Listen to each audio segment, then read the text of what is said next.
Hi, and thank you, and congratulations on completing the Time Traveler's course.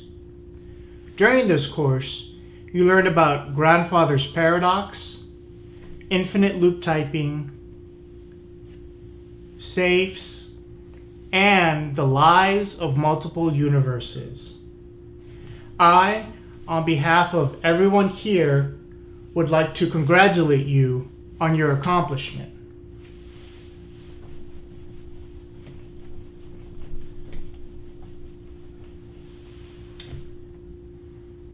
As you journey through time,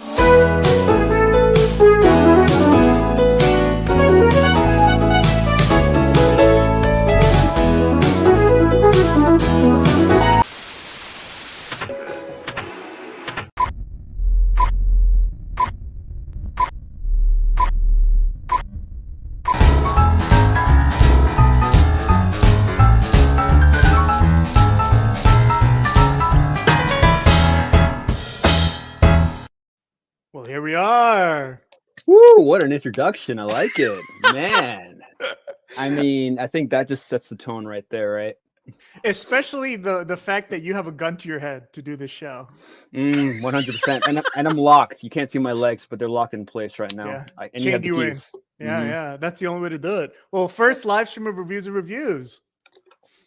Insert the auto applause feedback, We'll do the little audience capture there. like Arsenio Hall. And I love it. See, You have the We already perfect lost the audience with that reference. with Arsenio Hall. They're like, who? Yeah, like what? They're like, oh, Coming to America 2. That's right. Yeah, exactly. That's exactly what they're thinking. Yeah. Celebrity Apprentice. Yeah, that guy. Exactly. I love, by the way, I love the sweater. It's perfect. I know. I hope you don't get sued for this, by having this. By the company that doesn't exist anymore? Well, they have one blockbuster left in Oregon, I believe. The last the one. final. So Yeah. they're still going, technically. So they can still sue you. They still can, they'll give you those late rental fees. Oh man, well this is great. I love what you're wearing. This is inspired by the first film we're going to be talking about. Ah, that's right. Ah, Weird. Good segue. Yeah, right. Exactly. Right into the film. We're still figuring it out, so I guess we should just segue right to it. Yeah. And I'm thinking, actually, I did some pretty cool backgrounds. I can do that. So a little poster there. I love that.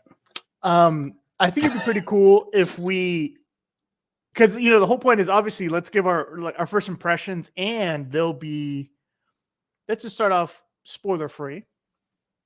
Okay. And then we can actually get into some reviews, because I think that's the whole point. I think that's what separates us from everything else. Okay. I found one that I was just like, oh my God. And so I was like, this is gonna be a good one. All right. So just, I guess we'll jump into it. This is weird because this is a live stream. So I don't know. I know. It's okay though. It's the first time. So it's, that's usually how it goes, right? It's always a little awkward. You're not sure what's going to happen. It's unpredictable, right? Like I could have like a brain aneurysm right now. And just completely drop. You don't know. And then I'm just like, we'll keep going. Yeah, exactly. You're like, they're just dying. I'm pretty sure there's been a live stream that's done that before. So I think you'd have to go above that. So just saying. I just replay the intro again. Just playing it over and over again. My body just like there, morbidly getting cold, and I think that's the kind of quality content we strive for. Corpus. Yeah, exactly. No, but Weird Al. Wow, this is I love. Okay, well, this is spoiler free, right? Yeah, this part. Yeah. So just general. Okay. I mean, the first thing that comes to mind is just when you usually see like a biopic like this, you're like, oh, there's no way the actual person's going to be a part of this, right?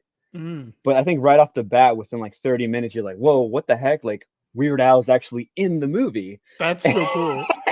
He's, playing against type. Well, obviously he's playing on the other side of what he is himself.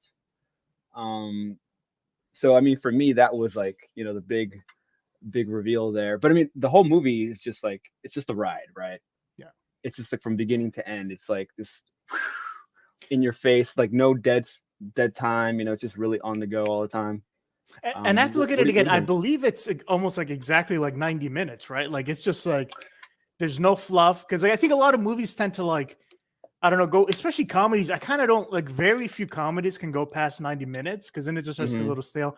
And when I first heard about this, I was like, there's only one way you can do it. And it would have to be a parody of biopics. Like there's no way you'd be able to do just like a straight, like it'd be weird if you did a Weird Al movie and it was like actual, like serious. Like that would be very strange. That would be strange, but I actually want to see that too, though. I feel like that could be done, and that would be like, I think, even funnier in some ways, you know, because it's gonna be like The Room or something, where it's like it's him trying to be serious, and you're like, there's no way this is what happened. But so I don't know. I would have to say I would kind of be curious about how he would do that. But you're right. This is like it reminded me of like Walk the Line, or is that what it's called? The the one Walk with Hard. Walk Hard. Yeah. Right. The one with John C. Reilly. Yeah. And Jenna Fisher, right? Yeah. Yeah, I love that. It's kind of like remind me of that like fake parody of real parodies. I mean, real biographies or whatever, right? Yeah. But no, go ahead. It's just like nonstop, and I love how it is comedic, but at the same time, it's not afraid to like be something else, like its own, like a different into a different genre, like action for something. You know, yeah, like that, you know what dude. I mean? I was surprised by that part. I didn't think it was gonna go to that crazy extreme. Because it does genre jump. Because it's like different types of biopics and even just different types of genres of movies at different points. And I really like that. I think that kept it like on your seats and you didn't know what to expect. I mean, that and the cameos. I think like just talking about Weird Al himself, also, obviously, but there's so many like Rainn Wilson. Yeah. Being, I think his name was it Dr. Death? Is that what his name? Dr. Memento or Memento. Something like Memento, that, right? Something like that. Yeah. Yeah, he was in it. Demento. The one that really got me was Evan Rachel Wood. I think that's her name. She played Madonna. The whole Madonna arc was so, because you see her in the trailer, but it actually plays a really big role in the movie, which you don't expect. And I don't know if you're familiar with her as an actress, but she does like a lot of serious roles. Like she's from Westworld, like a big HBO hit on there. And oh really? I saw the first. I think I saw the first couple episodes. I don't think I saw the whole thing though. Well, I mean, it's just a serious like drama in itself, you know. It's not really like comedic. So for me to see her in this, it's just like I'm like, oh, she can, you know, play in these type of movies, and I love that she's just, you know, putting 100% in it, and she's not like, you know, like half-assing it like somebody else would do or something like that. Yeah. So and that's everybody too, though. Everybody was on it. I love like the party scene when they're like all the swimming pool, like they're all around there, and like see Pee Wee and Jack Black shows up, and all his different characters. Dolly, I forget who the actor was that played Dolly. I know Conan O'Brien was in it. I think he was Andy Warhol. Andy Warhol, that's right. Yeah. It was perfect. No, I love that. So I think that added to the craziness of the movie. Well, let's actually get into a little deeper there. Since you're bringing that up, I think to your point, I think them playing it straight sells the comedy even more. Because it's a biopic that's a parody, but everyone's taking it like this is a real biopic. Like this is like a almost a serious movie. They're not treating it like a comedy for the most part. I mean, there's obviously scenes where it's obviously comedic and stuff like that, but I love that. I love how they're doing that. Like for me, one of the scenes that really, well, first it was in the beginning, just small. Like the writing was done really well when he's playing for the punk band. And they're like, oh, yeah. We'll get back to you. And he's like, when? And they're like, now. You didn't get the part. I know. I was cracking up. It was just the way it's set up. I was like, oh, that's perfect. I know, because like in a real movie, it would like take time. Like they'll juxtapose that and like drag it out. But it's like, no, it's like right in your face. Like, no. You didn't get it. No. Plays into the comedy. And yeah, there were a lot of moments like that too, where I was like, "Oh my god, you just didn't expect that." You know, it's like right there. Which is, you know, you think about like comedy nowadays, and you kind of like alluded to it. It's hard to do comedies. You know, it's changed so much, and I think for someone like Weird Al, it just reminds you of like a traditional like slappy, like, you know, kind of like an Abbott and Costello type of comedy. You know what I mean? Where it's not like too gratuitous, but it's just like right there. It's anybody can get it. You don't have to be like, you know, like some historic major or something like that to get it, you know, like, or some political major. right after I saw it, I literally thought, I was like, I haven't seen a comedy like this in years. It's just a straight comedy. Like that's all it is. It doesn't have any ulterior message or anything like that. It's just spoofing and parodying biopics and Weird Al's life. Because I think there's a few things that are actually real in there. Because I was reading up on it. He actually did record stuff in like a bus station bathroom. Oh, That part's actually real. I was like, what? But like for the most part, it's just like he's completely flipping his own image, right? Because all the things he's not known for, it's like that's what the character is. And I think that works really well in this. But even just like I love the way the parody works with the biopics themselves. Because even there's this whole story arc of him like having problems with his parents, specifically his dad, right? And it follows that same trope that you see in different like dramas or biopics where like eventually they reconcile, right? At the very end. But then he also has one with Dr. Demento where he's almost like a father figure to him. And by the end of it, he's like, I want to adopt you. I want to be your real father. And he's like, oh, I already made up with my father. He's like, right. Like, that part had me like cracking up the entire time. Just the whole delivery of it is just like, oh, well, no, that's no longer a thing. Like, oh, okay. No, but that's what it is, though. I think that's exactly why it's successful and it worked, because it's just like it's that type of comedy you don't see nowadays. You know, this was PG-13 or was it rated R? You know, it's actually I have no idea. It's probably like not rated because it's on Roku. Oh yeah, shout out to Roku. Thank you for making us watch this for free on top of that, which is really cool, I think. Did you get so I've been hearing that people get a ton of ads. I didn't get any ads when I saw it. No, I don't think I did. Yeah, come to think of it, no. Because people are like, oh yeah, there's just a ton of ads on Roku TV. I was like, I didn't get any single ads. I saw just the whole thing. No, and I have like a free account. I just saw it on the web browser. Yeah, same here. So I don't know. Maybe they're just like living in like a third world country or something. They're just like they just sell to these guys, you know. Get a little extra. Yeah, it's free, but maybe not for these people. You know? Not for these. We're like, screw them. Because I was like, maybe only on opening night it's free. I don't know. That too could be. But I mean, either way though, I love that it was free. Good film. Yeah, didn't drag on, just straight to the point. You know, 90 minutes, which good time for a comedy. And the fight scene in the diner, to your earlier point, I did not expect that. And it was actually pretty decent. Like it was like it turned into an actual decent like action scene, not just like an over the top parody. Right, and on top of that, it's Daniel Radcliffe doing that. You know, we haven't even talked about the actor himself doing it. You know, and the entire time in the back of my head, I'm like, whoa, this is like Harry Potter. You know, this is the guy we've seen from a kid growing up to be a man, and like he's ripped. Yeah, you know, in this movie, you know, he's actually like he's literally ripped. Like he definitely worked out for this. Weird Al definitely was in physical shape at one point in the 80s, I think, right? No, I think he's making fun of himself, right? Well, I saw some of the scenes at the end. I mean, he wasn't like jacked, but he was like, you know, a little like somewhat little physique. But no, yeah, you're right though. I see what you're saying though. Yeah. But no, I just think it's hilarious that it's Daniel Radcliffe being this action star, which in reality I don't think it will ever happen. Like you're never gonna see him in like a Marvel movie or like, you know what I mean, like these Lee type roles where he's like the hero saving the day, not like the alpha guy. You know what I mean? Like the closest I think I've ever seen him. Did you ever see Guns Akimbo? No, I haven't. It's the one where he has like two guns kind of like screwed into his hands, and he can't they literally put guns on his hands. Okay. It's like this really over the top action scene. It was okay. The action was insane though. Like a lot of the action stuff was a lot of fun there. That's the closest I've ever seen him to like an action star. And even then it was his he definitely wasn't ripped or anything like that. But and there's like a gimmick to it because he's got guns in his hands. So it's kind of like maybe like Crank. But even then, Crank has got Jason Statham, who's like definitely a lead action star. Yeah, and I mean, come on, women want to be with him, guys want to hang out with him. Yeah. Not saying people don't want to do that with Daniel Radcliffe, but it's different. You know, we want to go to like a Dungeons and Dragons game with Radcliffe. I want to see him with a horse. I want to see him. That's what I want to see. A horse. Right, exactly. Yeah. We won't go into that. Yeah. I've seen the actual play, by the way. With him? Okay. It was a local production. And it's the fact that he did that lead role, I was like, oh my God, because it's full frontal nudity. Why don't you just tell the audience what the name of this play is? Equus. There you go. Equus. I saw it on Valentine's Day. I was in the theater alone and I saw Equus. That was something.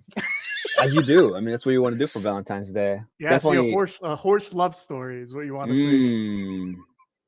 You should definitely check out the movie Equus. Oh, that's right. They made a movie, right? Yeah, I think it was 1970s or 1980s. That's right. It was actually well done though, but I was like, oh my God, that was the first time I saw it.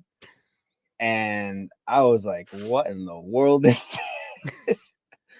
But You're like, no, to go back I to like this. This is good. to go back right.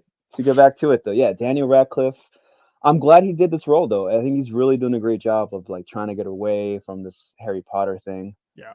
Which is to his defense, it's going to be very difficult to do. You know, it's still going to be part of his career no matter what, right? Well, did you ever see? You know what actually got me to appreciate him as like a more of an actor after Harry Potter? Did you ever see A Young Doctor's Notebook? No, I haven't seen that. It takes place in Russia, like before and after the revolution in like 1917. Oh, okay. And so he's just like doctor, and so he plays the young version. John Hamm plays the older version, who's like in this gulag or whatever. And it goes, and it's a really good. It's a very dark. I mean, there's some comedic. I don't know if it's a dark comedy, but it's there's a lot of comedic elements to it. But then it gets dark because it's like right before the revolution or right as the Russian Revolution's happening, and he's this doctor, and I was like, damn, he can like legit act. He's actually beyond just like being a little wizard. No, he's definitely a solid actor, and I think out of the three actors in Harry Potter, I think he was actually the one that I could see like, oh, he's progressively getting better. Yeah. Or at least from the get-go, he was somewhat a little bit solid and had some experience. I mean, I'm not trying to hate on Emma Watson fans, but he was like, it's kind of, you could have said the line a little better. But no, I think out of the three, he's definitely the best actor. Well, and he's purposely taken on like unusual roles. Like, I mean, he's doing that on purpose, which is great. I always admire that. Yes. No, I like it. I like how he's pushing himself. And another one is a Swiss Army Man, I think it's called. He did it with Paul Dano, and I think it's like set on about like them being on an island, and he's dead, right? Paul Dano, finds his body and he's dead, and I think he's the only one that can see him talking or something. I don't want to go too much into detail. Yeah, I haven't seen it. That's on my list. It's a really dark comedy, I guess, but it's good though. I liked it. Nice. But so yeah, go ahead. I mean, what's the to bring it back to Weird Al? I mean, I loved it. I thought it was great. I haven't seen before this. It had been years since I've seen a mainstream comedy like released, you know, because you have some indie films or something like that, but like an actual mainstream movie that's just a comedy. I can't even think of the last one like that. I mean, I'm thinking like The Hangover or something like that, like just a comedy. Right. I can't think of any like after that. Yeah, because everything after that, it's just usually like it's kind of like a hybrid thing. Like they'll do like a dark comedy, like Get Out or something like that. Yeah. But a straight comedy, it's hard to do because of the culture that exists today about everyone being very sensitive, and I'm very sensitive. So people just comedy is like subjective now, like way more so now. So it's hard to like appeal to every audience now. But I think that's the thing, though. I think that's where people fail. I don't think people should appeal to every audience, because I think the Weird Al movie, you made a really good post, and we'll get into it in one of the reviews, because I kind of saw what you mentioned before, that it definitely gets weird. And I can see, like, if you don't have a certain sense of humor, like there are some parts that you just might not enjoy. You know what I mean?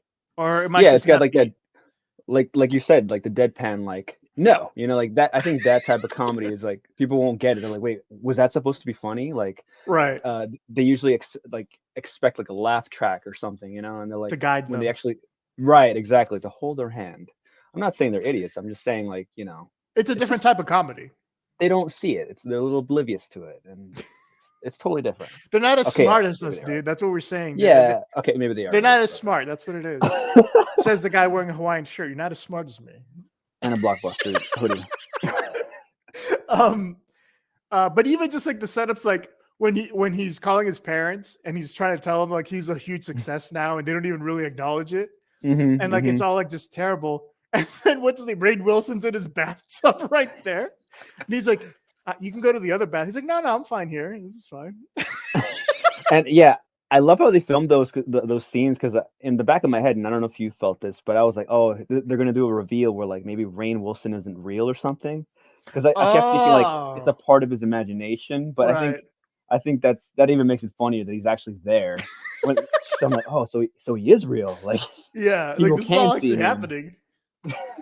Or even, dude, I love the setup because I do like, even though they're spoofing biopics, they'll keep like doing a 180 on them. Like when they're at that party, at that pool party, and then Mhm. what's his name from Queen is there. I like first of all, I like that whole joke. It's Oh not the yeah, lead, it's not Freddie Mercury, it's like the right. bassist or whatever. Brian May or Yeah. something. Yeah. And then like they had that whole thing, and he's like, I was wrong, and I want you to join us at Live Aid. And he's like, no, I'm Yeah. not gonna do that. Why would I? Yeah, that's stupid. Why would I do that? That was so fucking awesome. I loved that. Apparently, I was reading something on IMDb about it, like trivia, and they had asked if Freddie Mercury could do that line as opposed to Brian May, but Oh, like Queen they was would like, get someone "No." to dress up as Freddie Yeah, Mercury. and they were like, "No," they denied it. But it kind of made sense that Brian May was there because he actually wrote the song that he parodied. Oh, that was But actually, what was it? Fuck, what was the name of that song? Bites the whoa, Dust. easy with the F's. All right, this is a PG stream This is a here. PG show. Yeah, no, With the fudge. we should have like a counter every time who curses the most. No, but yeah, that's exactly what it was. Another one bites the dust, right? Ah, okay. I didn't know that. That's pretty cool. Mm-hmm. Mm-hmm. Nice. But no, I liked it. It was fun. Daniel Radcliffe, Evan Rachel Wood. Who else was in it? I mean, I'm trying to think. Well, there's a ton of cameos though. But like Yeah. leads. I always think of his father. So the guy who plays the father first. Oh yeah. What's I his name? always He's a great actor too, man. He's like and one of he's those done guys so that just many things, and he always does a bunch of. I guess he's a character actor, but you know what I always remember him from? Seinfeld. Yeah, I'm nobody the beats the Wiz. Wiz. Yeah. Because at first I thought he looked like Frank Sinatra, right? Because he has like the Right. eyes and everything. But then he did that, and I was like, I always remember him for that. Nobody beats the Wiz. I'm the Wiz. Yeah, he's just the character. Like you said, he's a character actor. He's in everything. And he's great. I He wish. plays the domineering father really well. Yeah, because he's got that face. He's got like Yeah. that little like southern type of aggressive Like vibe to tough him. guy. Yeah. But it could also be soft and kind and cool, And which we've comedic. seen. Yeah, exactly, and very comedic as we know. I expected, by the way, him because they set it up. Like I expected him to be an accordion player. I did not expect the whole like Amish Paradise backstory. That to me was one of the Oh, best things.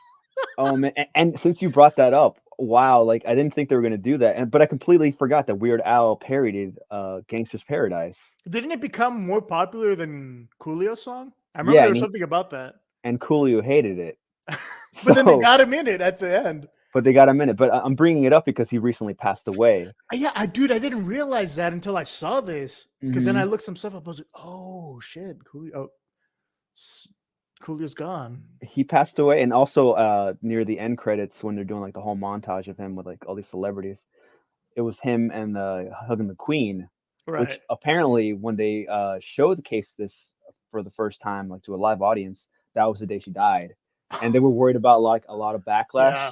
happening, but luckily everyone was cool, and it was like more Yeah. of like, oh, endearing, and they loved it. Yeah, because it's just showing, it's supposed to show how popular he was or how popular he is. Dude, Mhm. I also like the ending. The way it ends. Yeah. Oh my God. I know. The assassinations. Yeah. Jesus. So Dude, brutal. that was perfect. I did not expect that. I was like, what?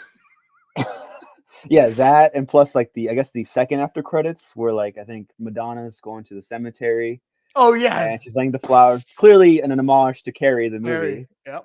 And I love that. It's That just was great. great. I mean, again, doing different types of themes. That one's like a horror one. Yeah. So this movie's got every type of genre in it. So definitely watch it for that reason. I think it's a high recommend. I think it's one of the best comedies in a long time.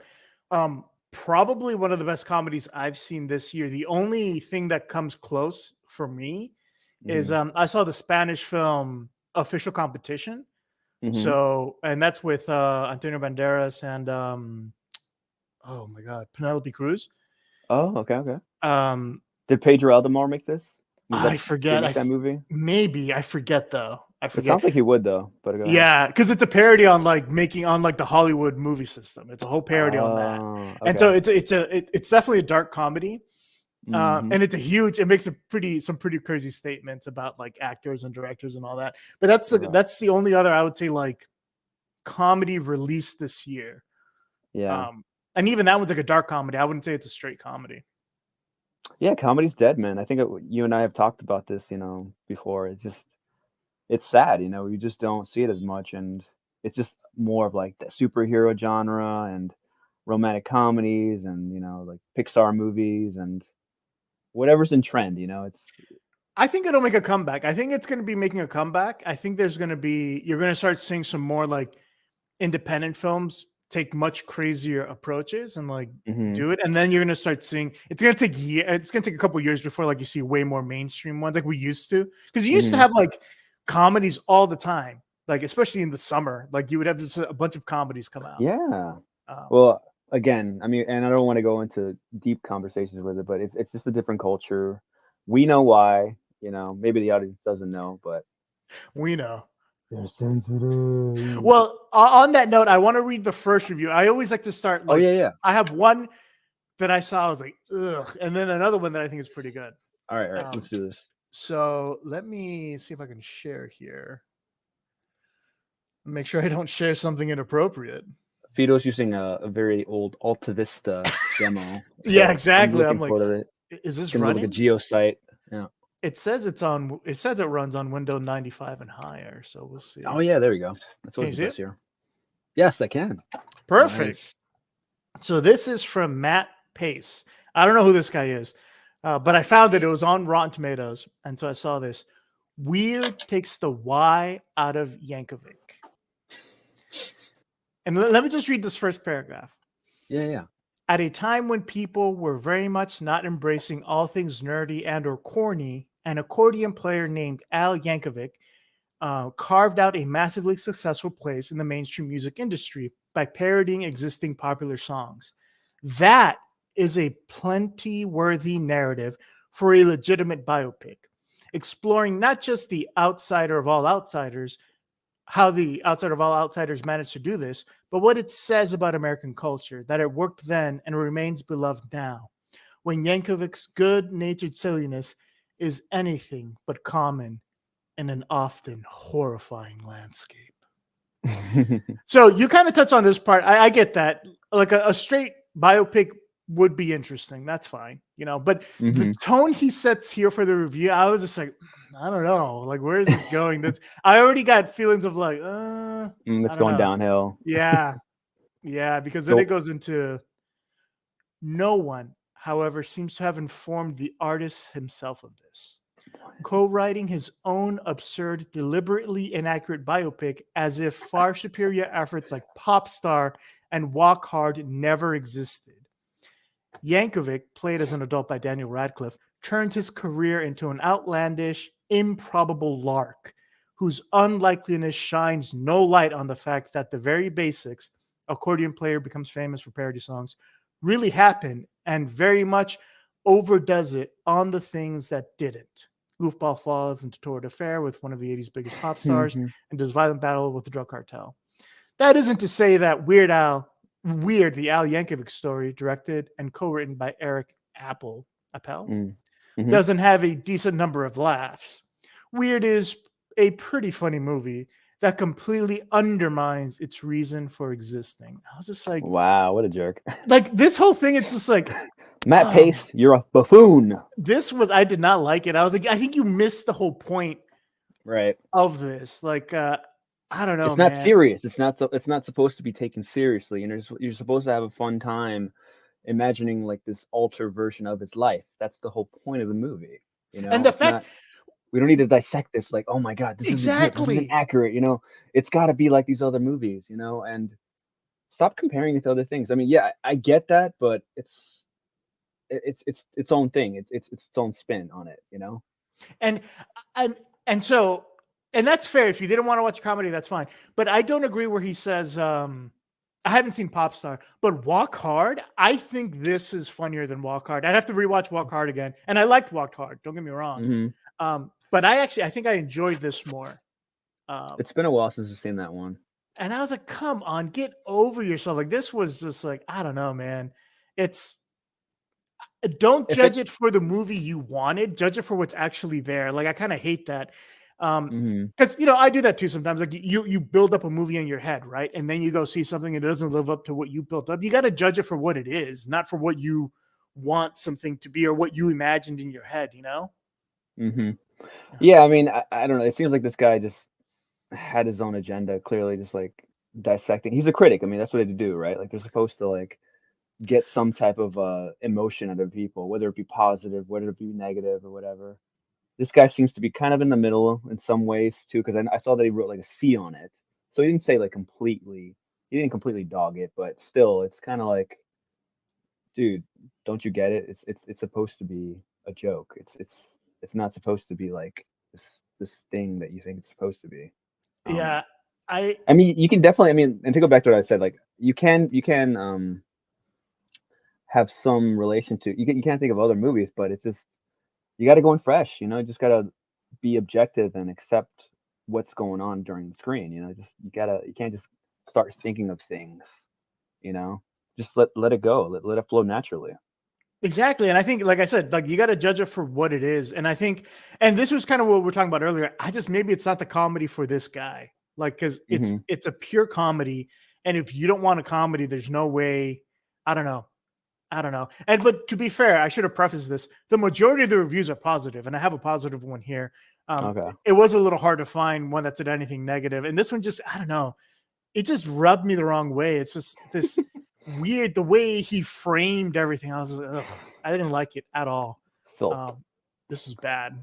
But like to compare it, it's something like, this is a long one, so I'm just going to do a little snippet. So this one's from Roger Ebert, and it's written by Nick Allen. So I guess I have a whole bunch of writers now, which makes sense. Allen. Yeah, I mean, Roger Ebert's dead, so it makes sense. Like, I hope they have some other stuff. But I highlighted some parts here. The plotting of Weird, the Al Yankovic story, is its own big joke, a fever dream by a self-deprecating entertainer looking into a funhouse mirror. The giddy thrill of Weird is the rollicking ways it takes to hit these points while spoofing the wholesomeness of Yankovic's image. The real Weird Al does not drink to access or take hallucinogenics or rip off his Hawaiian shirts on stage to bear a six-pack. This version hilariously does, which itself is an act of preserving a humility about who Weird Al truly is. And I think that's a cool point. It's like the fact that Weird Al made this movie like that actually gives you a little bit more insight into who he really is, right? Because what he's able to make fun of himself, like he's very aware of the persona he is, right? Of like the things people, and so he's able to subvert that expectation. I think that's why it works so well.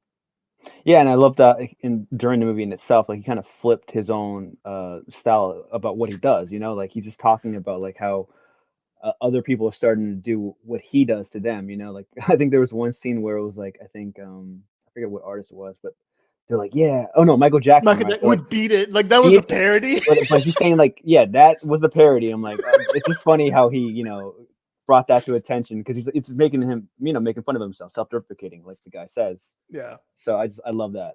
It's you have to be in on it. I love that, and it's something that Weird Al would do. It's just style of comedy. Well, even just like we said earlier, that he was playing, like, I love the fact that there's a scene where Daniel Radcliffe is playing Weird Al to Weird Al, but Weird Al is a music producer. Right. And then what's his name? His sidekick starts just making fun of Weird Al. He's like, no one likes you. No one takes you seriously. And you look terrible. He's like, well, that's, Yeah, exactly. Take it easy a little. That reminded me of you saw Weird Al UHF, the one that came out. Oh yeah. It's a great one. Reminded me of some of the characters in that movie too. I don't know if you remember that, but there was like a side character like next to a boss character that was like kind of doing the same thing. I thought it was at really the cool. Station, like the people who own the main station, right? Yeah. The guy was like the son, and he was just like, yes, I agree with you. He's a punk or whatever. He's just this complete idiot. So I feel like that was kind of like a reference to UHF that he brought into that. By the way, did you know that this was a skit before, like 10 years ago, and Aaron Paul played Weird Al? Really? Yeah. Really? On Funny or Die? Yeah, on Funny or Die. Oh, Okay. So I didn't know until because I was just looking for reviews, and then the skit popped up. I was like, "What?"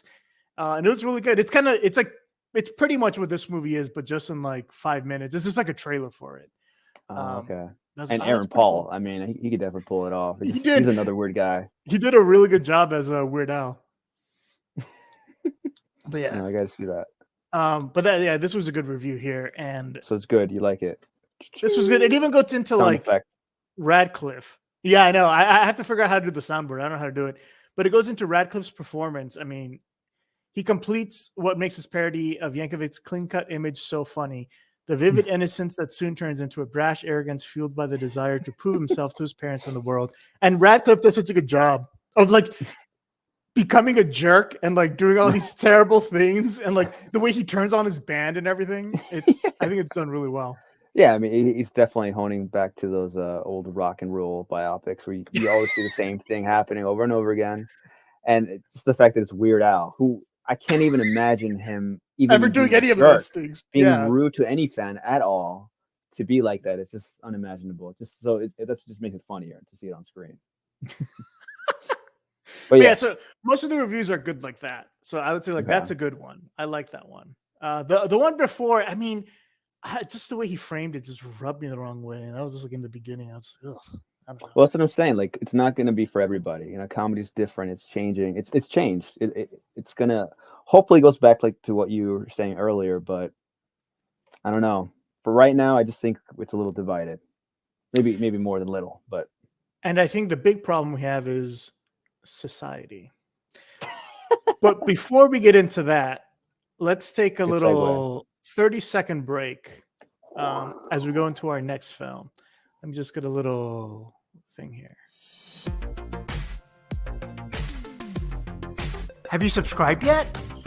I'll be releasing one new episode each week along with a bonus show each month. So don't miss out. Make sure you hit that subscribe button and don't forget to hit the bell. Shameless plug, Fado. You have to. You got to subscribe. I mean, it won't hurt you. It won't kill you to subscribe. Subscribe. Click the bell right there. Ding. Report. Follow on Instagram. Yeah, exactly. Report. Yeah. No, follow on LinkedIn. We got to get a LinkedIn page ready for this. On LinkedIn, which is, I think, a perfect segue into the movie we're about to talk about. Because that's like I told you before I even saw this movie, that is exactly what it reminded me of. A giant suck face. And actually, I'm going to do one more video. And I should have done this before because there's no way we can talk about this without spoilers. I don't think there's a way at all. And I highly recommend anyone who hasn't seen it, just watch it without knowing anything about society. If you like horror, not even horror, if you like gruesome stuff, I will warn you about that. There is some pretty gruesome stuff, disgusting stuff. So if you like that and you like kind of mysterious stories, watch it. But I'm giving everyone a fair warning. This next section will contain major spoilers. You've been warned. That's it. Like you said, you've been warned. I love how you compared it to LinkedIn because it's very true. I don't really post anything there, but just the circle jerk that goes on there it's supposed to be a professional website. That's what I hate about it. Like for the longest time, I was like, Twitter's the biggest dumpster fire, right? But LinkedIn they've really tried to change it to more of a social media site where you're interacting with people, but it's these fake interactions. And it's like, that's what, and to be fair, I'm not on LinkedIn. I did make a burner account just to see what it was like, to see what the vibe was like. And it's exactly what you're describing. It's just, people posting the same things over and over again. It's like got that FOMO vibe, like, but in terms of like a career thing, it's like, this is what I'm doing. Great. I'm awesome. And people are just going along with it, but you just don't know the whole story behind it, right? You just don't know, what it exactly is going on, which I think this perfectly describes what this movie is about. Because it's really just them sucking each other off. Yeah, both like figuratively and literally. Right. Yeah, exactly. I mean, there's definitely a lot of metaphors and tones to it. But let's get it right into it though. What did you think about it? So before I even get into that, I'll give some context since we're in the spoiler section now. it's essentially the movie is focused around this kid named Billy. He's like this kind of Mhm. like, he's almost like, what every guy would want to be in high school, right? He's like captain of like sports Mhm. team, basketball. He's like in a rich family. He's in great Running shape. for He's got a class great president. girlfriend. Yeah, he's going to be, he's very charismatic. His Mhm. life seems perfect on the surface, right? But he Mhm. constantly, like, he feels that something's off. Like something is just wrong. He feels like he's an outcast, like he doesn't belong. And I really like that. Like I love movies like that because I always describe myself as a minority within a minority. So I always feel anywhere I go, I have that feeling of like, even when people aren't doing anything against me, I feel like I don't belong here. Like something's going on, and I don't really belong here. And that gets amped up in the story like Immediately. 1,000%. And full context, I loved it. I loved this film. I loved the story. I loved where it goes. Um, I was a little confused. There was like one or two things that happened at the end that left me confused, but I really liked it because it gets really insane. Um, And it's from the beginning. I mean, he's just having a dream session, right? You think it's something that's actually happening, but he wakes up from it, and that just sets the pace from the beginning. And yeah, like you're saying, it's building up. That's the one thing I really loved about this movie. It just keeps going crazier and yeah. crazier and crazier until it gets to like the final, thing that apparently they called it. I have it written down here somewhere. They called this thing the shunting. That's the Oh, phrase right. they use to Yeah. describe this climactic scene. Um, which I guess, can I say it? I mean, I guess well, Yeah. spoiler We're territory, on right? spoilers now. Yeah. Which eventually leads to this giant alien orgy that happens within this, cult that's, existing in his neighborhood. And I mean, we're totally in on it with him as, Billy is our vessel. We're Yeah. experiencing this with him. We're confused. We're disgusted. We don't want to be anywhere near this. And it's a complete shock, because it's the climactic moment where he realizes, like, yes, he was right. Yeah. His whole life has been a fraud, and it's just totally coming to grips with him. And I think, and so, okay, the first thing I love about it is, like you said, it really builds on itself. And the entire time as you're watching, you feel like something's off. Like just the way Yeah. people interact with him and how they interact with each other. It's normal, but at the same time, it just feels weird. It feels really weird, especially the relationship the parents have with their daughter. Like before anything happens, it's like, man, this is a little weird. Like, what's going on here? And because there's a couple of outsiders, like the daughter's ex-boyfriend is Hmm. trying to like warn them about something, right? And he's one of the big outsiders, right? Yeah. And what I like about it is, on top of that, it has like this conspiracy feel to it, right? Because the more he learns, the more they're literally trying to drive him crazy and look crazy. Because like as Hmm. he's figuring out what's actually going on with his parents and like this kind of cult that they're a part of, the cult starts messing with him. And Yeah. so like there's a bunch of like there's this one scene where like the kid he's debating with in to be class president, right? He's just like real like almost like nerd type, but he's part of that cult. And Hmm. there's this whole sequence like in the third act where it seems like that kid gets kidnapped by the cult, and then he's trying to expose the cult to like Billy, the main character, tells him to meet him in the woods, and then it looks like they killed their nerd dude in the woods, like they slit his throat, right? Yeah. So Yeah. then Yeah. Billy goes back to school and he's like, this kid isn't here to debate me because they killed him in the woods and everything. And he goes from like this charismatic guy in like act one to this like crazy like conspiracy theory. He's like, Hmm. and they killed him and all this stuff. And it's like, and it's because there's this secret society and they're running everything and everything. And Yeah. right after he says everything, that kid shows up. He's like, oh, I'm sorry, I'm late. Like they completely played him. And I was like, Hmm. oh, dude, that is great. It's like It's so something at a sinister. Invasion of the Body Snatchers or something, where he Yeah. just comes out, and it's a total role reversal, because then that kid becomes the cool one, and everyone's like, yeah, Because he's we're part of the gonna society. he's part of society, we're gonna vote for him, and you're the outcast now. Yeah.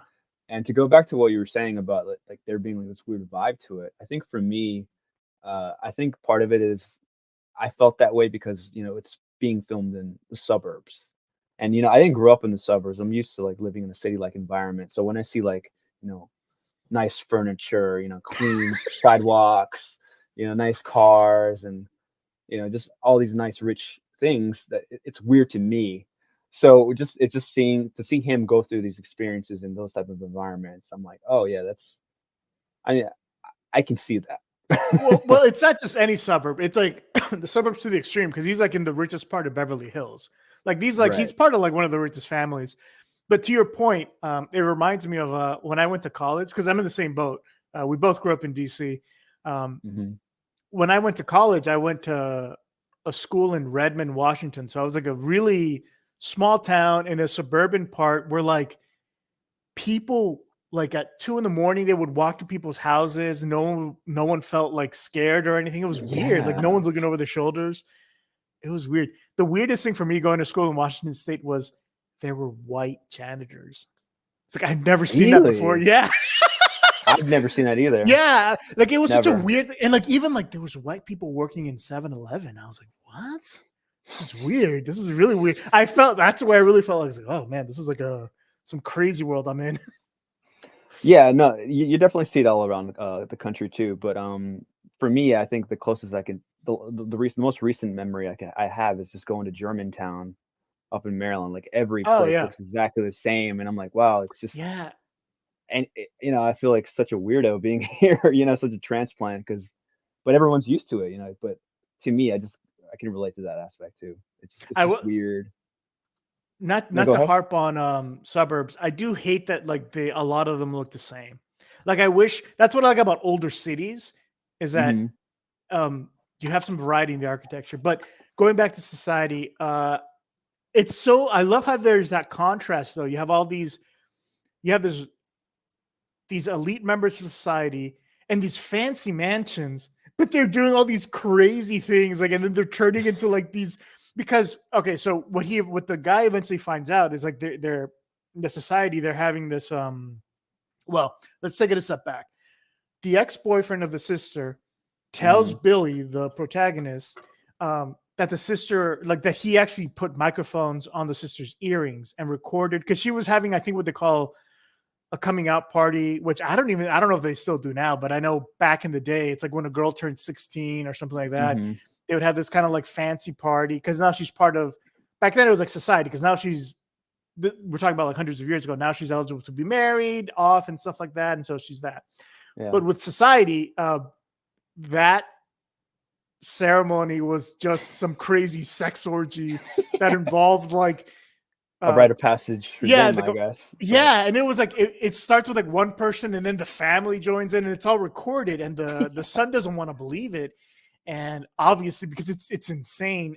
Um, but all that happens, and as he's investigating it, he finds out that they're having this massive party, right, yeah. or this massive gathering there, Hmm. um, because the ex-boyfriend ends up being killed because he's trying to give him more evidence to show that like this thing is really real. And when he Hmm. goes to meet up with him, he is suspiciously in a car accident and he's killed and he's taken away, right? But he's Hmm. not actually killed. They actually saved them for this crazy cult thing, and they're gonna like and what these creatures do. Who knows? They haven't really gone into it. They kind of like they do all these sexual things, but then they literally like fuse with the person. It's like, And and they're they use naked. practical effects with it. Yeah, and Yeah. everyone's naked, and they use practical like they're like putting themselves in him. And if you look up this movie, you'll see these images of like very disturbing things happening, of all this weird fusion going on. I loved the It's I a perfect date loved movie. yeah, it's a perfect date movie. I loved the oh my god, the practical effects. Yeah, the practical effects. I mean, it's the 1980s, so I mean, Tom Savini's, you know, up there. He's one of the best people. I don't know if he worked on this film himself too, but like you're saying, it just feels, you know, very realistic. And if they did this today, it'd all be CGI, obviously, right? And just I don't think you would get the same effect with it. No. And I think the best part, and what makes it more weirder to me, is that it's just this giant organic slimy thing, and there's no Uh-oh. blood though. That's Yeah. what I think. That makes it so crazier. You know, it's just the It makes fact you that it's feel a lot weirder because it's like this is slimier and definitely aliens. sweaty, which Yeah. you know, obviously The sex can hair, do ugh. that. You know, but it's just ugh. But yeah, I was really impressed by the fact that they didn't use blood for that scene, and I don't know if they used that much blood in other scenes too. I can't remember if they did, right? But The only It, scene I remember blood is the guy's car accident. And that was maybe in the only blood. because they wrapped Yeah. him up there. That was like the only time I remember seeing blood, which is, and it's, I will say though, it's the fusion, even though it doesn't have blood, it's so, it's done really well. It's done really well. And even with, dude, the scene with the parents and the daughter in bed, and then they all Oh fuse God. together. Oh man. I And know then they really. I was like, wow, they're not gonna go that far. I was like, they whoa, did. like holy crap, man. Yeah, and they built that story arc in itself too, right? Like these three people are like definitely into each other, and they want to do this intermingling. Well, Um, and to your point, Grover, when this movie starts, so you get the weird, crazy dream, right? And then you get um a brief glimpse. You don't realize it then that you're seeing the fusion because the way it's shot, you're like, oh, what the hell's going on there? mhm. And then shortly after, you see boobs. You see the sister's boobs. I was like, oh, this I like. The movie's already off the bat starts off this way. I'm like, I like this. This is good. Yeah, I noted that down. I was like, good start. I was they know the target disgusted audience. and turned on at the same time. Right. Well, there's a couple scenes like that too. Even when like early on, he's like debating the nerd kid, and like I think Oh yeah, the the girl. girl crush that he gets, right? She's like Yeah. opening her legs to him, and I'm like, whoa, what the heck? You know, Yeah. like it's very like raw and in your face. Yeah. But they knew their target audience. Credit to them. She was a playgirl, by the way. Or a I'm Playboy not bunny. surprised you know that. Oh, well, I had to look it up. I was like, oh. Who's Yeah, I bet you this? did. You check out her highlight reel. Of Yeah, course you did. she's a great actor. You know, I was like, Yeah, oh, yeah. she actually Great was, though, acting. by the way. She For was good. someone who came from Playboy, I was like, wow, she could actually act. I think Uh, this was her first outing, I think, too, right? yeah, and by the Maybe. way, I was confused with her because isn't she one of them? She is. She But is she part of escaped society. with the other ones at the end. She did. She escaped with him and I guess his new friend that he made during the movie. Yeah, who was That was never one part of it. that was one thing that kind of confused me. It kind of reminded me of like The Room, where like the guy just kind of like shows up at the end. He was like really caring for No, Tommy. it was the But guy from the beginning, but they I'm kind try- of dropped him for a bit. yeah, they kind of dropped him off for a bit, but Yeah, then they did like drop him for a while. Like all through Act 2, he's not there at all. He's like in Act 1, he disappears, and then he's right. back in Act 3. Because I'm like, who is it? Is he really caring about this guy, or is he some guys in the background? But I love that though, because even him on the side, like his own story arc's weird himself. He's like Yeah. dealing with like uh Billy's crush's mom. Because they got like some weird story arc where he's going to her house, and I don't know. I guess her mom is part of society, but she's like Yeah, somewhere in something happened to between her. where she's trying to break out or something like that. I didn't Yeah. understand because he's kind of like a dumb-witted character or something, She's like but dumb and strong or something like that. dumb Yeah. and strong. I don't know. Yeah. Maybe it's a man for all I know, right? I don't know. Yeah. But I just love that he had his own little story arc going on, and he somehow became. I think he stole like a cop's like attire to sneak into the. And to try to help his friend. Yeah. Mhm. But no, at the end of the day, I think it was just a good side character, a good bro trying to help his Well, friend and he was there. fucking with him at the beginning because he was doing all those little pranks to him. Oh yeah, I completely forgot about that. Yeah, I was like, what did you? with the sex doll and everything. I know. I was like, wait a minute. What kind of friend are you? This guy's trying to like overcome his like fears and anxiety, and you're And over he here feels like like he's going messing with insane. it. Yeah. His friend's messing Like with him. he's going to his therapist, Yeah. having these sessions. Which, by the way, the therapist actor, that guy really got to me. He That did. that Yeah. actor. He Oh played it really man, well. He played it really well. totally on it, and I love that. Like he's really Billy's believing in him, trusting him, like trying to calm him down. Like Billy, you're okay. This is normal. This is just all in your head. He's like, You know. he's like, people are different. You just have to accept that. No, I love that, and I love that. Of course, obviously, he's part of society in the Yeah. end too. But yeah, I mean this movie. Yeah, I mean it's hard to tell people what it's about without giving it away, obviously. But Yeah. I mean I wish if you're gonna see this movie, definitely don't read what it's about. Just go in fresh and enjoy the wild ride, and maybe don't eat any breakfast or lunch beforehand if you have a small stomach or Yeah, no, are easily sick. absolutely. Don't eat at all before or after the film because it's yeah. But here, so that actually leads to I have a couple of reviews for this. These will be Oh pretty yeah, yeah. quick. Um, how do I? So this is 1980s, by the way. So I'm really curious what people said. I mean, at that time, woof, this is Yeah, like how do I do it? the Reagan era. So There we everyone's go. like so like Yeah, they're not really. Well, it's like late 80s. It's like right after okay, Reagan. okay. But I found, so first off, reviews are actually a lot harder to find for these older movies because a lot of the websites Oh no yeah, longer exist anymore. I bet. But I saw this one, and this was There interesting you go. because he brings up a good point, but I disagree with him. So this is Movie Chambers, and this one's written by Paul Paul Chambers. Chambers. Paul Chambers. Blood and guts served straight up, at least in the last 30 minutes or so. Society is a poorly written but ultra gory horror story made in 1989 by Reanimator producer Brian Usna. But don't go thinking this is a guilty pleasure. Reanimator was a vastly superior film. Society is obnoxious, muddled, and poorly acted. I completely disagree. So I do agree. If you just want blood and guts or the gory part, it's only in the last part. It's only Right. in the last act. So that's true. And if that's all you were expecting, I guess maybe you might be a little disappointed. But I think it makes up for it because it's so extreme. Well, that's the thing. It's building up to that moment, though, and they do such a great job of getting to there. Yeah, that's what I agree. I don't think it's poorly written. I think you know exactly what's going on, and they're giving you everything as you need it. And I think there's a lot of tension being built the entire time. So I don't know where he's going with that. And I don't think it was poorly acted. I mean, I don't think anyone's going to get an Oscar, but I don't think it was like bad. I don't think any of the acting was like bad.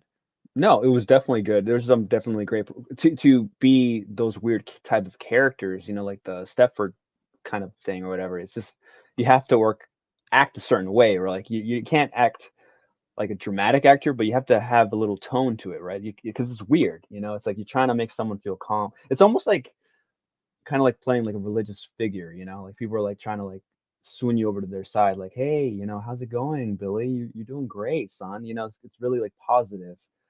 But it's going against the grain, obviously, with this backdrop. It's just so freaking weird.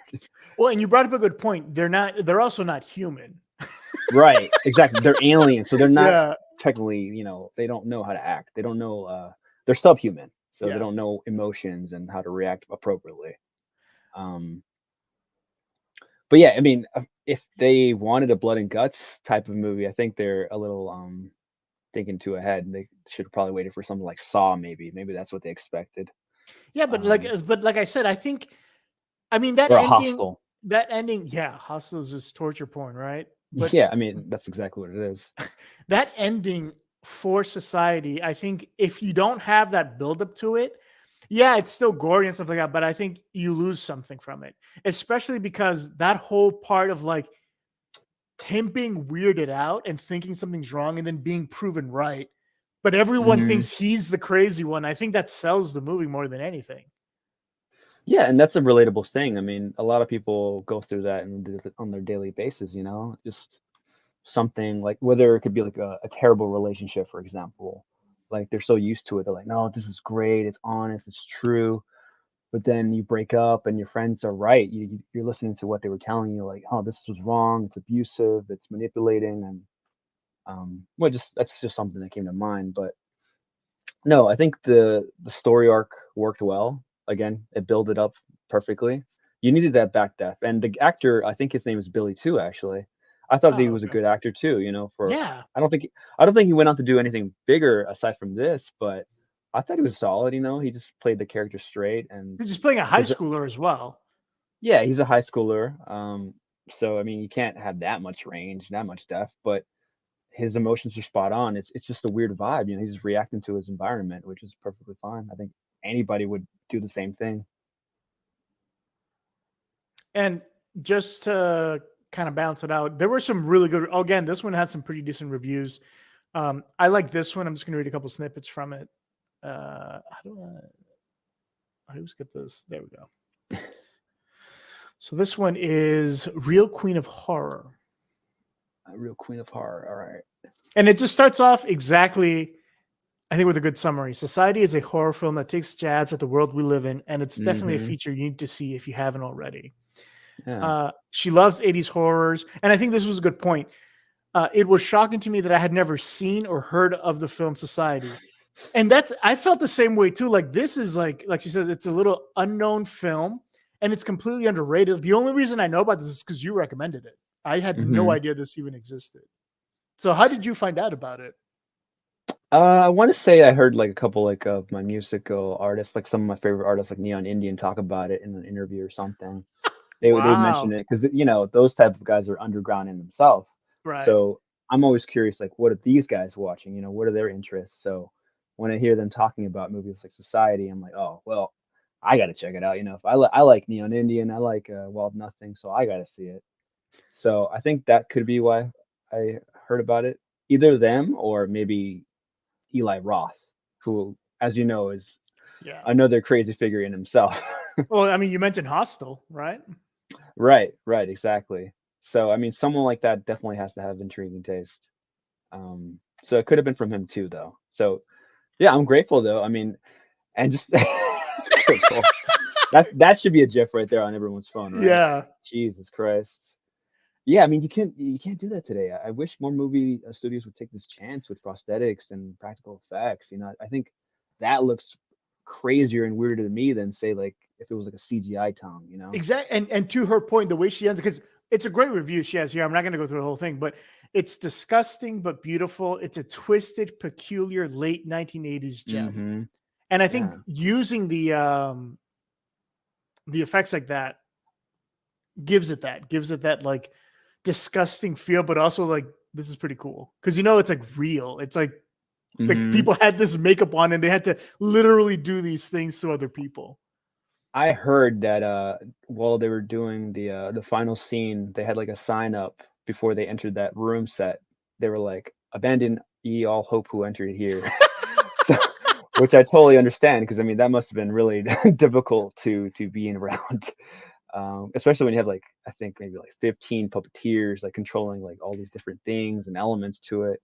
And you have all these people like all sweaty and naked and everything around. Right. Moaning, being into it. God. And some of them are pretty old. Like it's not just young people. Yeah, exactly. It's like all majority age of them ranges are there. It's pretty nuts. Right. One of the first things I wrote down after I finished watching it was, is this where Not Another Teen Movie got the whole incest thing? Because I never got that joke. Do you remember? So you remember Not Another Teen Movie, right? Mm-hmm. And then the main lead character, his mom, sister, and dad keep trying to get with him and everything. That's right. I forgot about that. I never understood what they were. I was like, oh, okay. I just thought it was some dumb joke. And after seeing this, I was like, was that referencing Society? That could be a reference to that. I think I completely forgot about the mother and dad trying to sleep with them. The one with the sister, they definitely referenced Cruel Intentions because they kind of had like some incestual kind of fantasy thing with each other. That was with Michelle Gellar, right? Sarah Michelle Gellar? Sarah Michelle Gellar and Ryan Phillippe. Yep. I never saw that. I remember the poster. I remember seeing the poster everywhere. I never saw that one. Oh yeah. Well, I mean, their relationship is like they're half brother and sister, but they have like Clueless. Yeah, exactly. Like Clueless. That's like a theme throughout the 90s. Yeah, I guess. Yeah, they predicted future pornography, I guess. Yeah, because that's like a thing now too, apparently. But no, yeah. To go back to the movie, yeah, Not Another Teen Movie. I guess that could be a reference to this, which I completely forgot about.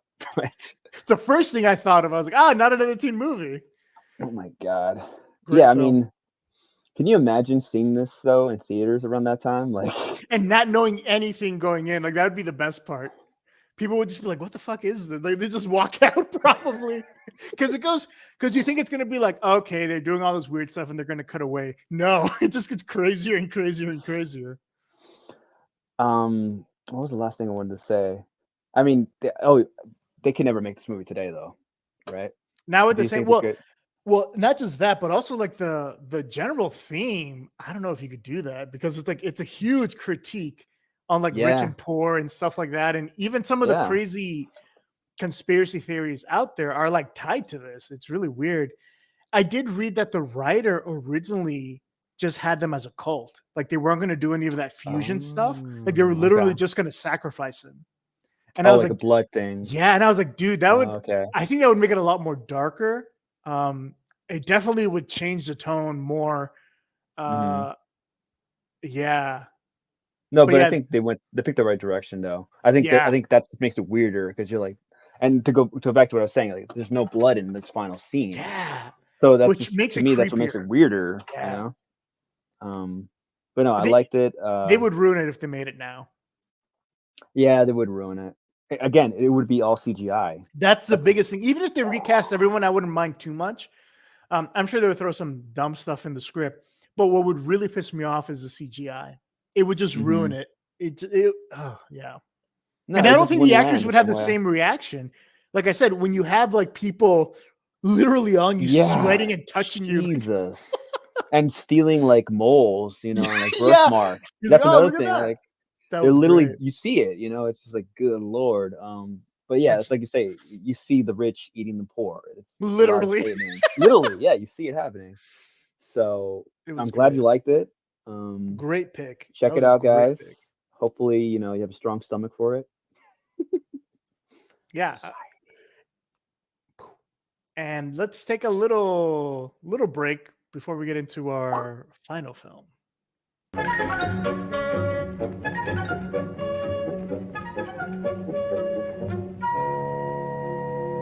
In a small Maryland town, there is a legend. A neighbor last night called police just before 11 after she claimed to have seen someone, a dark, shadowy figure. A legend of a man. They were looking for someone who they believe may have been the suspect in this investigation. The person they said they were looking for was never found. A legend no one believes.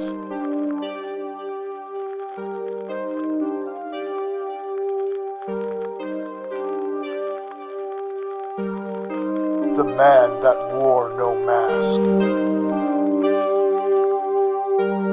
No amount of tricks, no amount of treats will save you from the man that wore no mask. Rated X. Classic film. Nice. I believe that was shot during the pandemic, if I'm not mistaken, or was Yeah, it it was in 2021? 2020. It was like October Oh 2020. man, Yeah. I remember that. Rock Creek 'Cause Park, right? yeah, and because the whole idea was like, if this was the 70s, someone would make an exploitation film about this. Like that's what they would do. And I was like, and we were there for like probably just like an hour, and we just got some basic footage, and I think it turned out pretty well. I remember there were a couple of people walking by us and they're like, Like, what the hell are you guys doing? I'm like, we're filming something. What are you doing here? Shouldn't you be home, like practicing, Yeah, you know, social distancing? yeah, don't get so close. Yeah, I know. We're the man with no mask. Run from him. Yeah, he's like, run. No, I loved it though. I love the effects, and it really is like a 70s vibe, which I think this next movie kind of had that same vibe to it too, I think, in some ways, right? Oh, that's a good point. Yeah, I guess it does. Because the plot. Yeah, you're right. Actually, it does have a vibe, kind of like Like So a we're talking quiet about time vibe. crimes. Yeah, Yeah, time crime or it's time crimes, or is it time crimes or Cronocrimenes, plural? Oh, there we go. which I prefer the Spanish title. It sounds better in Spanish, but time crimes is good. Because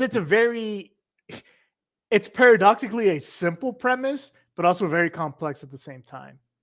Mm-hmm. And it's essentially a story about a guy that, well, I guess you could say it's a guy who time travels, but all these bad things happen to him. Like it's not what anyone would expect, and he's not a willing participant in the time travel. Right. It's like Um, inadvertently time traveling. It's yeah, not like something he's consciously wanting to do. It's like yeah. he's part of this bigger thing that's around him. No, but go ahead. Go ahead. I think that's everything. I think we're gonna have to jump into spoilers quickly with this one too, because there's no Yeah, way. The only thing I will you kind of say have is to.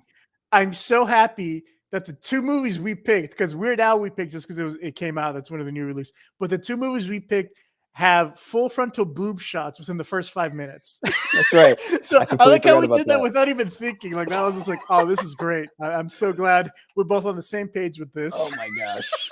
It tells you all the type of viewers we are. But let me put a little spoilers. So we're going to go into heavy spoilers here, because it is a time travel movie, but it's maybe it's been done before. But I've never seen a time travel movie done like this. Mhm. Everything, how would I put it? Everything that happens in the time travel, you actually see in the first shot. So you see all the Yeah. different timelines, Yeah. and it's so clever the way they did it because it's and it's not multiple universes. The way they do time travel is time is a straight line, but there can be reflections. So you can have all these Right. different like branching things, but it always comes back together, right? And Mhm. everything that happens. So again, this is major spoilers. Everything that happens to the main guy Mhm. has already happened, and he's just playing the role to get everything back to normal. And sometimes he doesn't even realize he's playing that role. Mhm. That's what I found super interesting.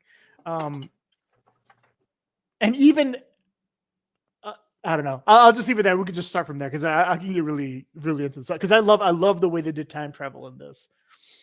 I think for me, I'm so into the movie that I think the first thing that blew me away was like the cinematography and the silence. And to me, I think that's why I said that it reminded me like a lot of like old 70s movies because a lot of them do have, no soundtrack to them and it's just, natural ambience noise.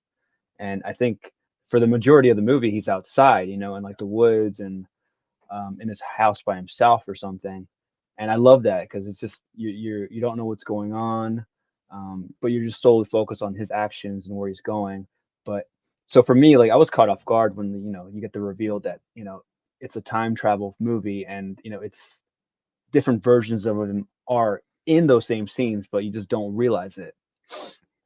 So I love that about it. I think eventually it did have your natural like suspenseful music or whatever, which I understand, but I it had a great flow to it from the beginning to end, and I just love the like at the end of the day, it really was a simple plot. It was about him just trying to hark back to seeing his wife. That's essentially what it is. He's just trying so hard to get back to that, and I love that. It's just the perfect ending. It's just him sitting down, relaxing, peaceful, tranquility. After everything he's been through. I think doesn't the whole movie start with him like starting like he's trying to like get a chair in his house or something or like They're getting trying to get moved the table in the house. the table in the house, right? Like Yeah. just something basic like that. But it's such a simple thing, but he's kind of like tired coming from work and he's not trying to do it for his wife right then and there. But at the Yeah, end, he's making his wife do all these different things. It's pretty funny. right, but at the end it's like a role Yeah. reversal. Like at the end, like he's willing to do whatever it takes just to have like a silent moment with his wife, which I loved. It's just like the perfect, arc from A to B. Well, it's exactly to your point. It starts off like he's just coming home, ready to relax. His life isn't too complicated, right? But literally, like outside of his control, his life literally gets turned upside down. And in order for it to Hmm. get to somewhat back to normal, he does all these things. Because the first couple shots is just him relaxing outside with his binoculars, just being Right. chill. The last shot, he's all beaten up and everything. He survived all these Yeah. accidents and everything, like everything he's had to do, just like you said. And it's like, it's and if you don't know what this movie's about going in, it really does seem like a horror film at first. Like it just seems like this Hmm. weird, crazy horror film about some guy trying to kill this like guy like for no reason. Hmm. Um, and the way they handle, I love that it's a very almost dark look at time travel and how like quickly everything can go wrong. Yeah. Um, and he's such a what really gets me is he's such an unwilling participant. And the only reason, if you really, because I've seen this a couple of times now, the only reason any of this happens is because, so for context, what you end up finding out pretty soon is that like the house he's in, there's a fenced off area because there's like a wooded part and then there's a fenced off area. And you find out that there's kind of this like small research lab there, but it's Hmm. like really small and it's the weekend and there's not supposed to be anyone there, but there's just one worker there. And you find out at the very end that he came that Saturday to Hmm. turn on the machine. The machine had never been turned on. It wasn't supposed to be turned on for another 6 months, but he Yeah. wasn't going to be there when they were going to turn it on. He was just curious of what would happen. And so from his perspective, literally the second he turns it on, someone comes out of the machine, which is the main guy. Yeah. Well, And it would be the third guy, I think, right? Isn't that what happened? yeah, the third guy who hides. The third version No, of him. yeah, who hides because in the Mhm. second one, yeah. And it's, dude, I love So that. crazy. I love that about this. It's, yeah. I love your point though about the dark tone of time travel, because I think when anyone thinks about time travel, what's the first movie you think about? Back to the Future, right? Yeah. And that's just such a fun ride. It's positive. Of course, you want to go back, right? It's like the 1960s, but you're not thinking about what's really going on around that time, right? You know, they don't really talk about dark things. It's just a positive, fun ride, you know. So for this to be a complete 180, you're like, oh man, it's a reminder that it's not necessarily a good thing, you know. Because You mess with time, and your life's going to completely change, and you're going to be what you might doing want to do. things that like you would never thought you would do. Like that's the Mhm. crazy part with this guy. Yeah, I mean the core to course correct something like it's such a simple thing. It seems so difficult because it's the smallest thing will just change everything. And he only went back in time a few hours. It's not like so that's what I love about this. Technically, exactly. this only takes place within it. Like it's the length of the movie. It's an hour and a half. Mhm. That's how long this. He only It's literally goes like an back an hour and a afternoon to half. the Yeah. nighttime, right? Yeah. Yeah, it's not even that long because you see him like arriving from work, which is probably like 2 or 3 o'clock or something like that. He's Yeah, 'cause it's tired, like the week. It's like, yeah, it's and like then Friday, I guess. like he slowly is. I think he's in the wooded area for like a good portion of the afternoon. Yeah, And the whole climactic scene is him, trying to go back to the facility where the time machine is, and that's all at nighttime. yep. Um, so yeah, it just happens within like you say, like 4 or 5 hours or something like that, and that's good though. But it just shows you like how crazy time travel can be and how dangerous it is And how under. easy it is to fuck things up. Yeah, That's the seriously. thing. That's and I feel bad because so it's actually a very small cast, and I love how they did that, and it works really well. Like it doesn't Mhm. feel like that whole isolated feeling actually works really well because you have the main guy, you have the scientist, and you have the wife, but then you also have this girl who just happened to be riding her bike because she gets Yeah. involved in it too, and Mhm. her story really sucks. Like there's no, I know. there's no Oh because my God, at first it's you think. reminding me of it. Yeah, because at first, so the way it Sad. really starts off is when he's sitting alone by himself. His wife goes out to pick up dinner. He's just looking with his binoculars in the woods because he thinks he sees something. And then all of a sudden, he sees like this young girl take Yeah. off her top, and she's topless in the woods. And he's like, "What?" And so Right. that's why he ends up going into the woods in the first place. Mm-hmm. But what you find out is that the second version of himself, because the first time he goes to the woods, that's version 1, Hector 1, right? And then he gets involved into this whole time travel thing because he finds this lab, and you're seeing it. It's pretty much from his perspective, from Hector Right. 1's perspective. You see everything. Yeah. He finds a lab.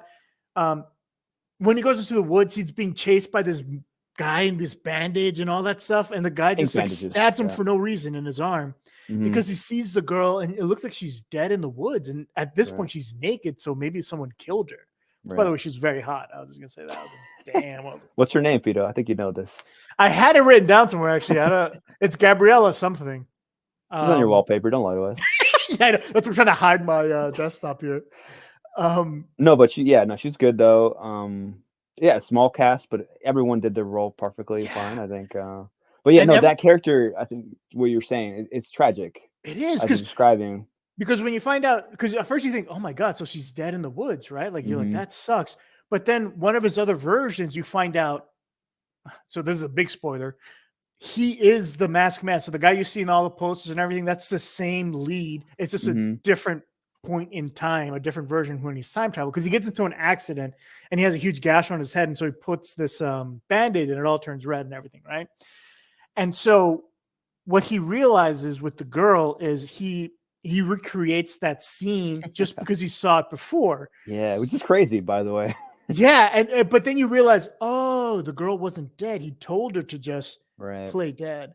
Yeah. But then there's this final scene in the house where like he thinks one of the versions, like he ends up going back to his house at night and the wife is there, sees him all beat up and everything. He's like, oh my God, what happened? What happened?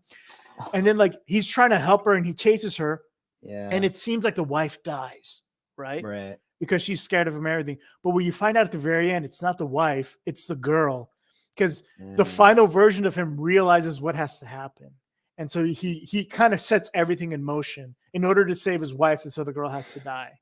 And it gets very dark. I think like that ending is just so dark because it's just him sitting down. It's like, all right, well, this has to happen. And like the wife is freaking out because she has no idea what's happening this entire time. Because she literally leaves, everything's fine. She comes back. There's this maniac running around the house. Her husband's all beat up and everything. And it's like, and then all of a sudden this girl falls off the roof and dies. It's so fucking insane. It's a crazy reveal because the first time you see like the wife falling down, it's a big shock to me. I was like, oh my God, like this guy, just this buffoon, because you think she thinks he's being chased by some criminal or whatever. But that just makes it worse, I think, because you're like, oh, like it's not his wife. Like you said, it's got to be this person, and you can tell he feels bad about it, but at the same time he's still dark and he's going through it. Like, hey, he's telling her like, cut your hair off so it looks like his wife, and put this jacket on. The girl doesn't know though. She's unaware of what's gonna happen. She has no clue. She's just an interested bystander, but she's going through it, But yeah, it sucks. It really, really sucks. And I think that's like the second to last thing that happens in the movie, because then afterwards he's just like, goes down to get his wife, and he's completely in shock, I would say, in himself. But yeah, that sucked. That really sucked for that character. I felt real bad, and like that's a good point. That's a really, because like when the final scene is playing out, like you see it in his eyes. He's like, right before he sends her out, he's like, "You're a real charming girl," like Yeah. But what he's really saying is like, it really sucks that this has to happen. But he's like, he's like, I can't do anything. That's the thing. Well, I think even he knows that. As he's sitting down, he's like, he's happy because he finally got what he got. But everything he's had to do, huge cost though. It's continuing on. It's like his life is going to be, haunted by that one moment. It's so good. It's a crazy ride. I mean, and again though, it just reminds you that time travel is not something people should mess with, because it's crazy. Just seeing him trying to recreate all these moments that you see in the first scene as Hector 1. Like, this is crazy. And I love the scene where he's at the woods, and he's trying to recreate a moment where he sees the guy with the bandages poke with him, so when he has to get to that moment second time to be that person, I'm like, how's he going to know which spot to be specifically? And I love how they actually spent like a good time where he's like kind of freaking out, like, well, was I here to doing this, right? Or was I here? So I love that moment when he's finally like takes that breath and he's like, no. And he feels it. And then, he sees his other version or whatever. But yeah, no, it's I don't know. Time travel.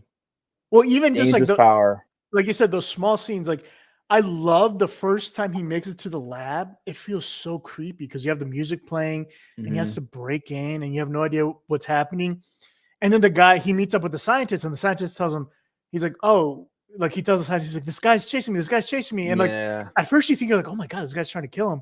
He meets the scientist, and the scientist says, hide here, hide in this thing. And he's like, you're coming in with me. He's like, yeah, just hide here. He starts to close the thing. Yeah. He's like, hey, what are you doing? And you have no idea what's happening. And I love that, like, time travel is instantaneous.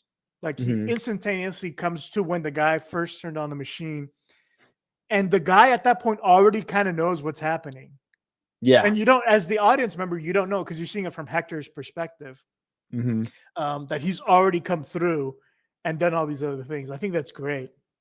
But and I think what's cool is that you see like the subtle reveals though, because even that Hector, or which I guess you're following Hector 1, right? You see him seeing that this character, this guy that works for the time travel company, is a complete liar. Right. And he's revealing all these little secrets, like, oh, I kept this power source away from you for a reason. You told me to do it, Yeah. I love that scene when he's like, wait a minute, why isn't there a power source here? He's like, how did you know?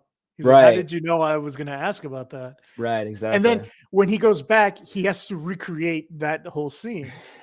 It's so crazy. I love it. Yeah, I mean, you think he's got to stab himself. He's got to tell a woman to strip down to their nudes.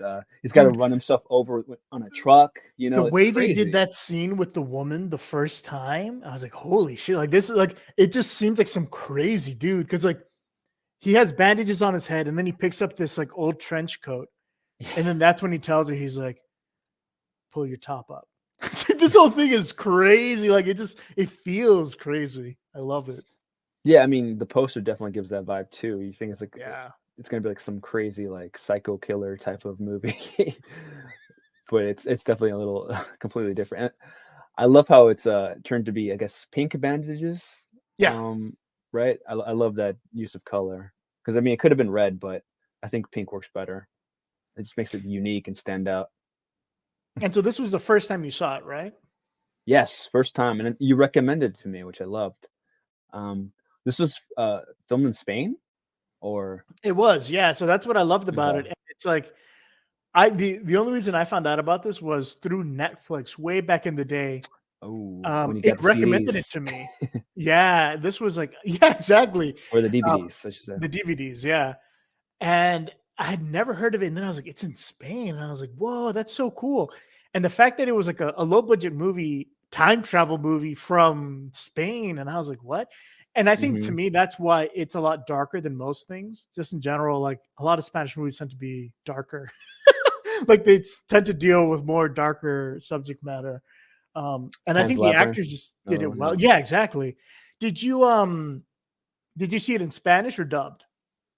Oh no, definitely Spanish. Okay, good. Yeah. And I always tell people when you're watching international movies, definitely watch it, with the intent, the audio track that was given to it. Dubbing is just, for the most part, in my experiences, they're just terrible. It just takes away from the actual performances by the actors in those countries. I love, you miss the tone, the emphasis in their wording and all those and their type body. of things. Yeah, exactly, because it's all part of one thing. And it works with their mannerisms on top of that. Like the guy who played Hector was great. I love his somber tone because he's just like, he's serious, but at the same time, like there's like a slight hint of like confused. Confused. He just doesn't know what the hell's going on. Yeah. And I love that. Yeah, he's a great actor. I need to find out more about his career. What else he's done. Same here. And I like apparently the guy who the scientist was the writer director. Oh, and apparently he nice, was known more for comedies. Like this was his first non-comedy film. Yeah. Whoa, I like that. I like that. He actually, there's a short, if I remember, I'll send it to you. There's a short he did where it's like this woman goes to get breakfast and everyone's acting very strange. They're like, what? And then like she sits down to eat breakfast and then everyone starts like, imagine a musical, but with real people. And they start dancing and there's like, they're reading things. And then he shows up and you find out like he turned everything into a musical because he wants to impress her. But everyone's being forced to do it because he's strapped with dynamite. It's so insane.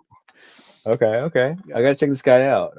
I think this came out in 2007 or around that time. Yeah. That's crazy, man. It's good. I like that. Recommend it. No, well done. But yeah, tell me some of the reviews here. Yeah. What do the people think? Overall, so this was another one where like most people like it, but it's hard to get reviews because it's so old. So the only ones I was able to find. So I always start off with a negative. I like how 2008 is old, by the way. Yeah, I know, right? That man. Published 2008, December 12. From Big Picture, Big Sound. Big Picture, Big Sound. Joe Lazito. So I don't know.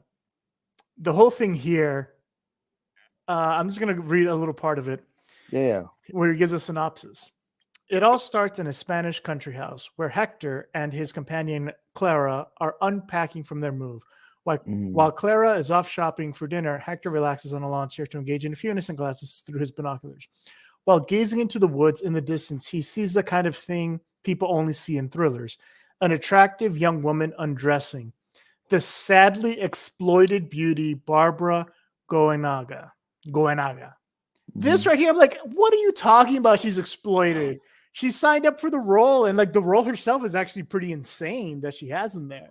This feels like a critic that would say that's today, Yeah, exactly. It's from 2008. I was like, oh, when I saw that, I was like, come on, he was way ahead of the curve. He's really ahead, Fito.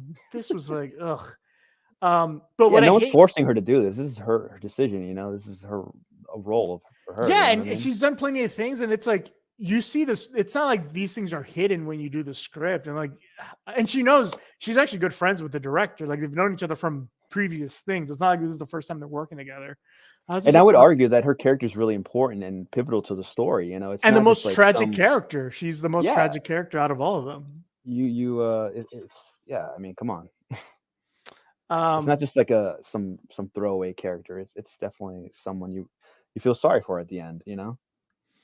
Yeah, exactly. I really like. I And that's only honestly because of felt bad her for her. performance. I think if it wasn't for her performance, I don't think we would care. You know. Exactly, because she's out of all of them, she's the most like. No, she did not want to be a part of this. She was just trying to be a good Mm-hmm. person at first because she's trying to help the guy who got into a car accident, Mm-hmm. and then she gets looped into this whole crazy thing. So that I was like, that really rubbed me wrong. I was like, oh come on. And so it goes on. It's a short thing, but I wanted to do this part. Okay. The time travel stories certainly don't require big budgets. In fact, sometimes the vastly superior Primer, they're better off without one. Like Steven Soderbergh's 2002 remake of Solaris, Timecrimes feels like it was made by a filmmaker who loves the genre but hasn't done his homework. Nothing in Timecrimes is a surprise. Stories like this have already been told time and time again. There's a lot here that I don't agree with at all. Mm-hmm. I love Primer, but I prefer this movie because for me, Primer, I think the problem I had with it was you very really grounded. need to watch it multiple times. Yeah. And like you have to like take notes and be like, okay, wait, so then this is happening, and then this. I think Timecrimes, it doesn't give everything away, but you have a much better idea of what's going on and who's in which timeline, and it's all it stays true to the logic it makes in Timecrimes without like getting so overly complicated where you're taking notes. I love Primer, but I really like Timecrimes. And then they're both different films though, by the way, and I think there's nothing wrong with that. I think this one has got more of more of an upbeat thriller type of vibe to it, where like it keeps you entertained, and like, you know, it's got moments like that where they're just flipping things on you, you know, just keeping you on your toes. Whereas Primer is like a slow burn, you know, it's really sucking you into this deep hole into their world or whatever, but it's, you know, filled with like a lot of logistics and, you know, terminology that people wouldn't be used to. You know, it's definitely has a specific audience for it, which is perfectly fine too, you know. Yeah. But again, it's just different beats. You know, their reveals are a lot more somber and, you know, I don't know how to describe it. Just definitely still dark, but just in a different way. It's more of like holy crap, you know, self type of revelation type of thing. Whereas here it's like, you know, more suspenseful, thriller type, like I'm saying. But again, it's just like different, two different type of films. Yeah, I don't know why. I don't know what this guy was expecting, and it's like, because one of the biggest criticisms I have about certain time travel movies is that they break their own rules, right?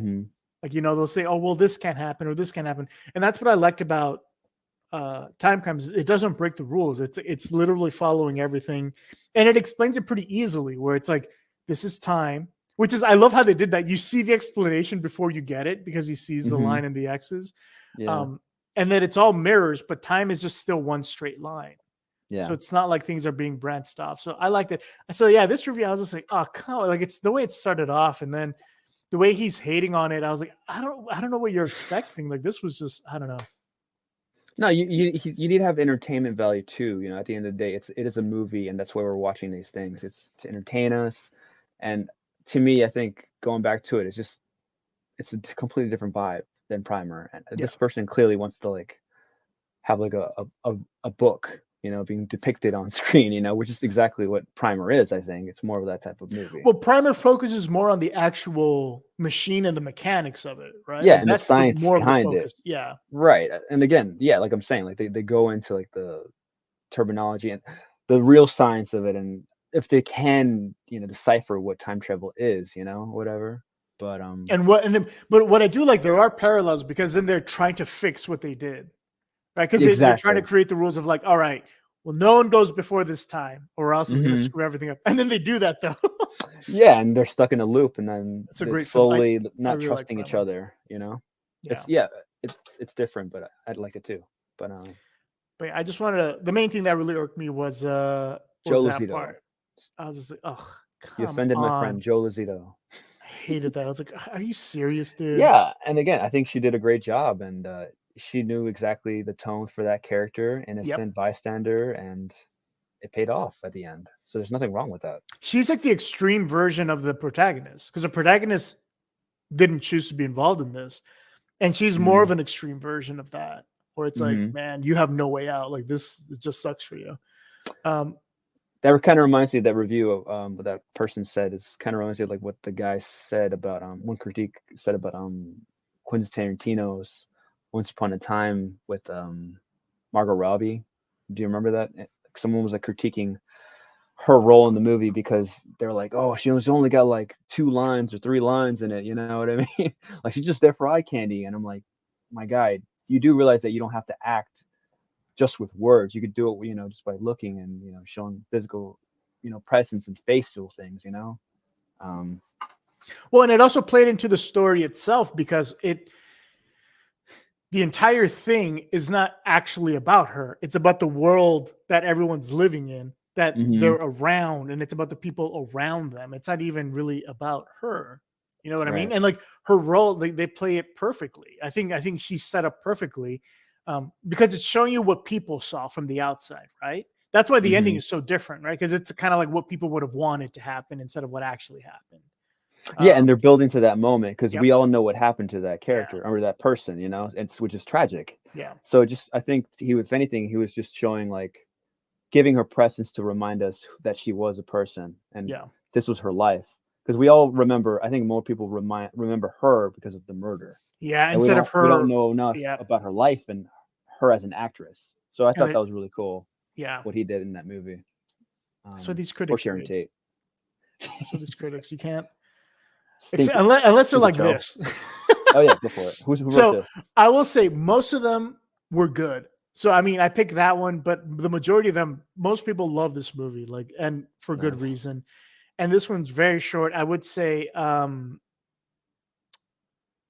Where was it? I forgot to highlight these.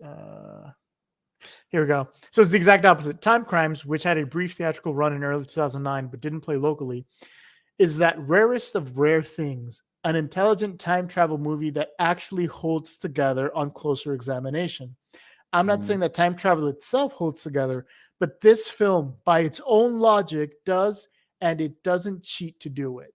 That's what I loved about this review, because it's very true. It literally, once you find out what the rules are, it doesn't break it. And I've seen this movie plenty of times to see all the little things that you like.